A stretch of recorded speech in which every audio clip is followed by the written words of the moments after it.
afternoon, everyone, and thank you for joining us today. I'm Dr. Eman Abdulla, an assistant professor in economics, and as the acting academic career coordinator, I'll be talking about economics career destinations for economics students and the type of support that we provide at the university and departmental level.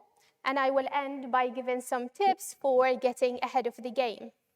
So just to provide some statistics, according to the recent graduate outcome survey, 92% of our students either ended up in graduate level work or graduate level study or both within 15 months of graduating from Warwick with a median salary of £34,000 annually, placing Warwick sixth as the most targeted university by UK top employers.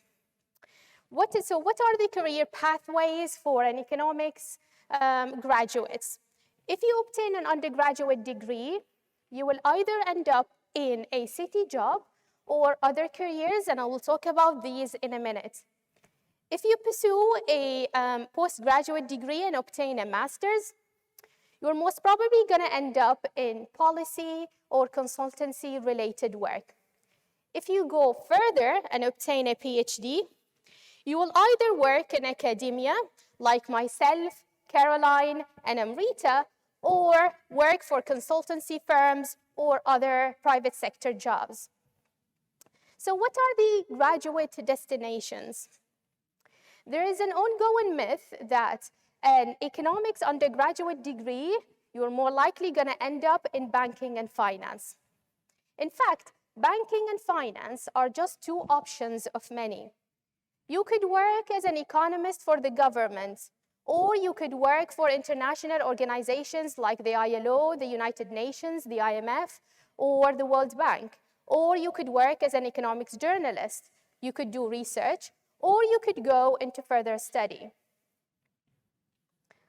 Further study in particular was a popular option among the last cohort that graduated last year. Around 37% of our students went into further study in top UK and European universities. And what you can see on the left-hand side of the screen, a word cloud that represents the course title for an MSc degree based on our latest survey. And you can see that despite economics being a popular choice for an MSc degree, we also have some students who went on to take a master's degree in finance, in public policy, or business analytics. Now, to finish the second share of the pie, 56% of our students went directly into employment. And what I want to emphasize here is the job title that is normally associated with an economics graduate. You can see again on the left-hand side of the screen a word cloud that represents the job titles. Obviously, the larger size of the job title, the more it came up in our survey. And the job title that is normally associated with an economics graduate is either an analyst or a consultant.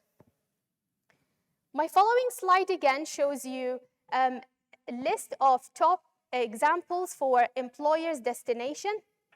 And not only we can see banking and finance related employers, but also we can see fast retail companies like Ocado and Dyson. This just gives you the broad range of options in which economics students can get into. Now, before going to my next point, I'd like to get some participation from my audience. So my first question is for parents, family and friends, and staff in the audience. Please put your hand up if you are in a job, paid or unpaid, that you love.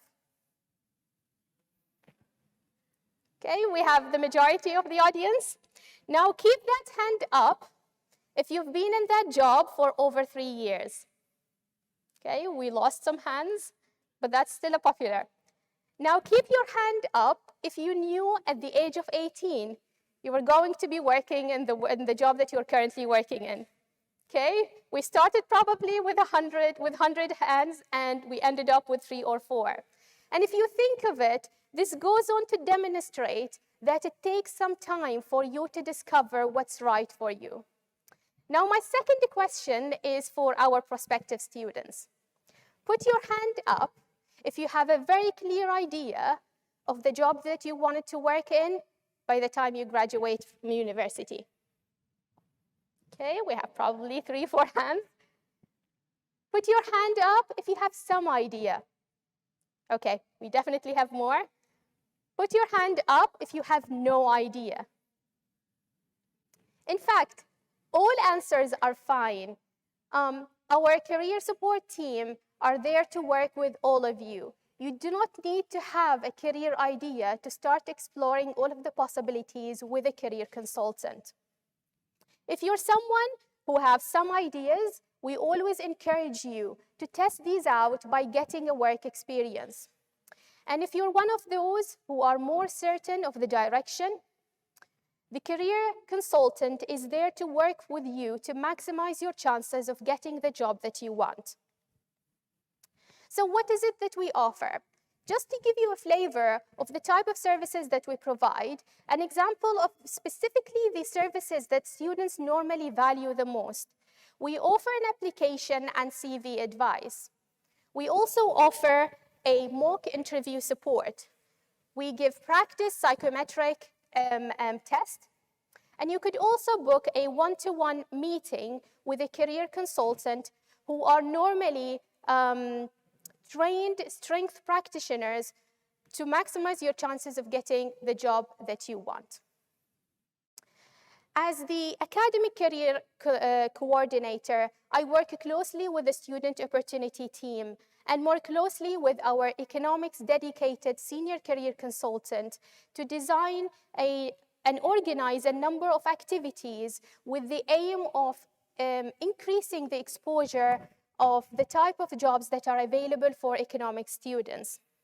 One of these successful activities that we've been running is the Career in Economics webinar series, where we have invited, and we are still inviting, previous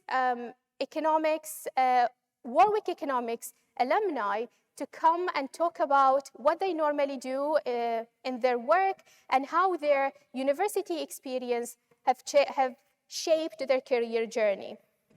So we've had some talks from someone from the civil services, from consultancy firms, and we also had someone from the central bank.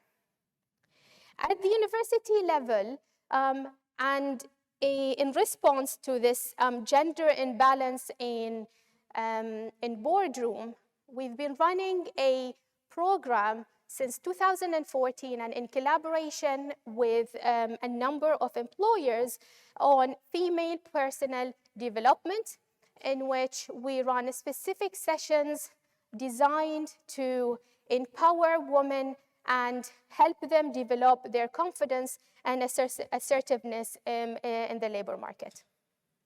Now, I promised everyone I'll end by giving you some tips on how to start early and how to get ahead of the game. It actually starts with self-awareness and knowing your strength, whether being visible or invisible. On my last slide, I leave you with some resources to help you accomplish that. Thank you.